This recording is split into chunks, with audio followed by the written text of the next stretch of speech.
YouTube channel पे सभी भाई बहनों को मेरा दिल से नमस्कार है। आइए एक बहुत सुंदर बहुत प्यारा से चुटकुला नाच सुनते हैं। अगर गाना अच्छा लगे तो वीडियो में एक लाइक जरूर देना। जय श्री, सब्सक्राइब करना।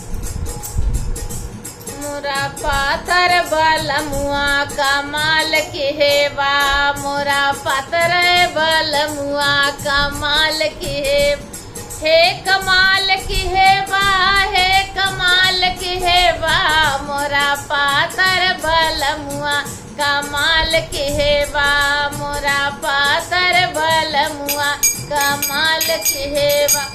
अरे पहले तो देते रहे फटी चिटी जड़िया, पहले तो देते रहे फटी चिटी, आज चुनरी पे चुनरी तैयार के है बा, मोरा पाथर बलमुआ कमाल के है बा, मोरा पाथर बलमुआ कमाल के है।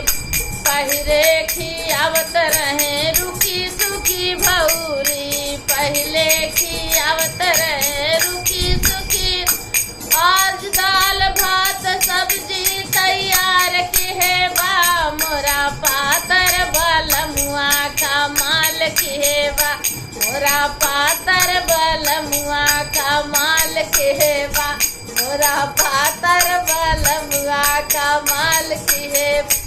अरे रोजे तो रही पहले तो रही मोरे टूटही झोपड़िया, पहले तो रही मोरे टूटे झोपड़ी, आज बंगला पे बंगला तैयार की है बा, मोरा पाथर बलमुआ कमाल की है बा, मोरा पाथर बलमुआ कमाल की है बा, मोरा पाथर बलमुआ कमाल की है बा।